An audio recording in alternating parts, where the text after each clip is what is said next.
There is a quiet frustration that no one talks about. It doesn't scream, it doesn't collapse your life overnight, it just lingers.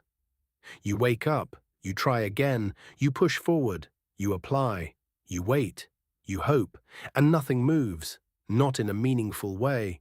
You are not lazy, you are not careless, you are not even doing things wrong in the conventional sense. But still, something refuses to open. And the question begins to form, not loudly but persistently. Why does it feel like I'm doing everything right and still getting nowhere? Most people answer that question the same way. They assume they need to try harder, push more, apply more, stretch themselves further. But there is a possibility, one that most people resist at first, that changes everything. What if the issue is not your effort, but your direction? Because there is a truth that is uncomfortable to accept. Not every closed door is an obstacle. Some are instructions. And the reason that matters is simple. If a door is closed because you haven't tried hard enough, then more effort will eventually open it. But if a door is closed because it was never meant for you, then no amount of effort will change that outcome. You will only become more exhausted.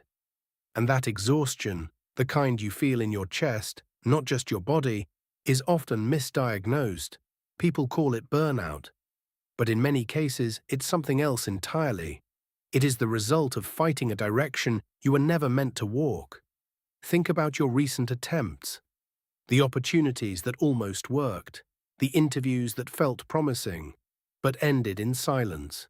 And the plans that looked solid, but somehow collapsed at the last moment. What if those moments were not failures? What if they were interruptions? Because sometimes rejection is not denial, it is redirection. And the problem is not that people don't experience redirection. The problem is that they interpret it incorrectly. They assume, I need to improve my strategy, when the real message might be, you are pursuing something I never assigned to you. From a very early stage, most people are trained into a specific belief system. It sounds reasonable, logical even. Work hard, stay consistent. Opportunities will come. And while there is truth in effort and discipline, there is a dangerous assumption hidden inside that formula. The assumption that effort alone produces provision.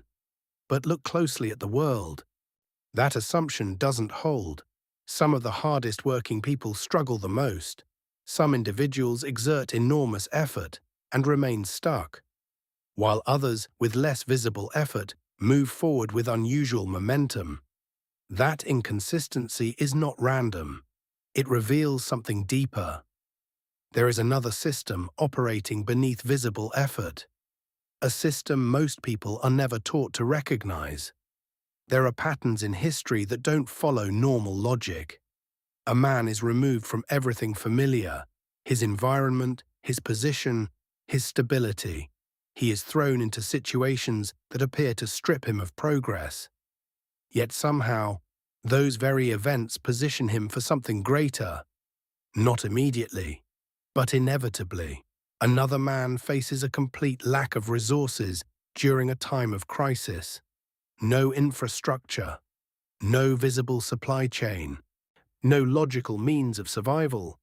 Yet provision appears consistently, not through effort, but through alignment with something beyond the system around him.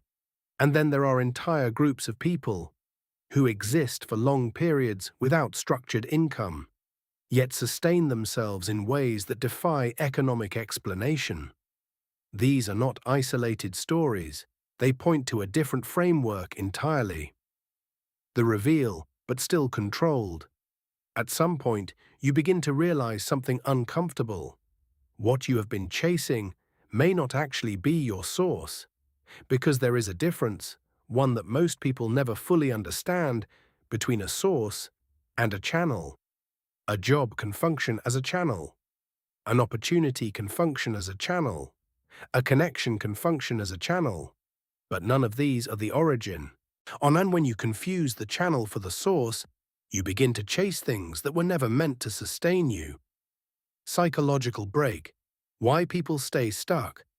This is where the real trap exists, because once you believe that your provision comes from a specific channel, you become dependent on maintaining that channel at all costs.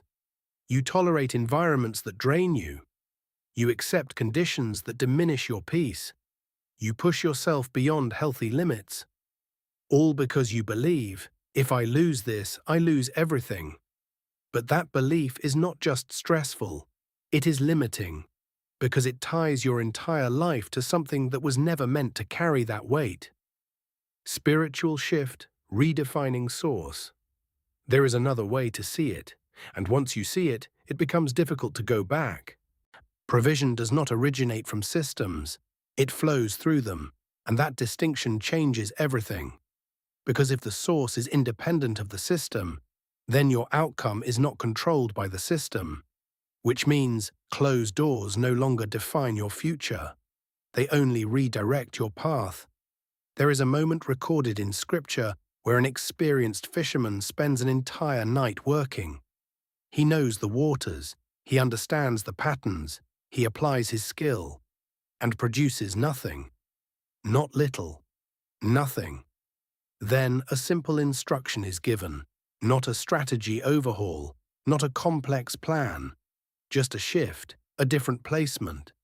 And suddenly the result changes so dramatically that it strains the capacity of what he was using to hold it. The effort did not change, the alignment did. And that is the difference most people miss. Effort multiplies results only when it is aligned. Without alignment, effort multiplies frustration, and the tragedy is that many people double down on effort, when what they actually need is clarity. So the question becomes uncomfortable, but necessary. What are you currently pursuing that you were never actually instructed to pursue? What have you been forcing that continues to resist you? What door have you been knocking on that has remained consistently closed? Because there is a point where persistence stops being discipline and starts becoming misalignment. Shift into actionable faith. There is a different approach, one that does not begin with movement, but with stillness. Not inactivity, but attention.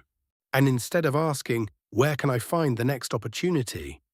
You begin to ask, what direction have I been ignoring?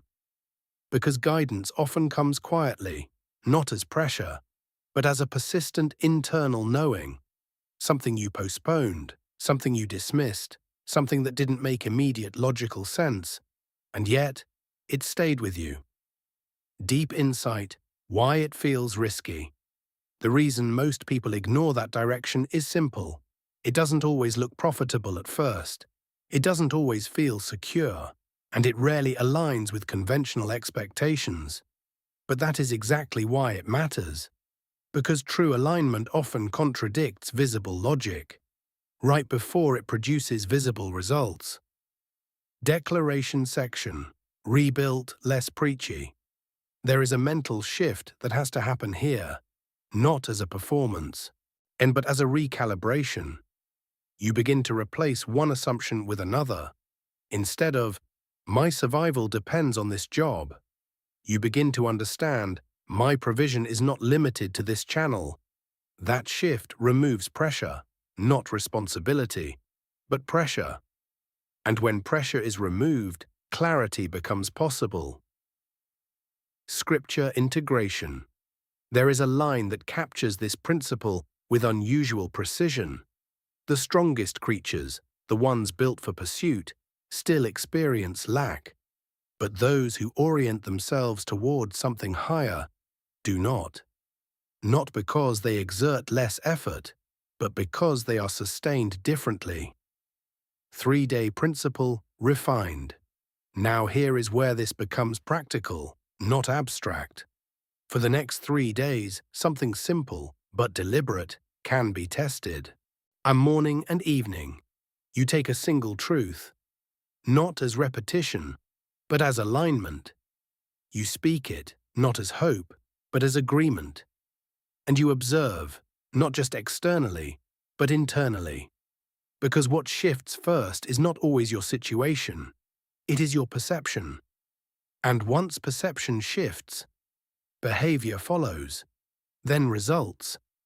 There is a version of your life that does not revolve around survival, a version where your decisions are not driven by fear, but by direction, where you are no longer reacting to pressure, but responding to clarity.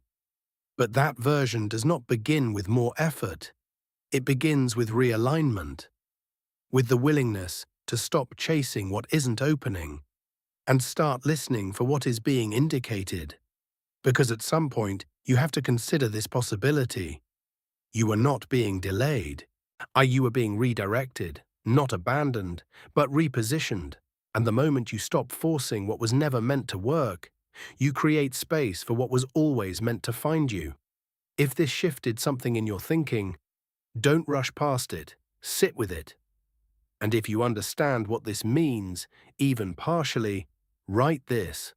Not for visibility, but for alignment. I'm done chasing the wrong doors. Because clarity doesn't come from noise, it comes from attention. And what you do next will determine everything.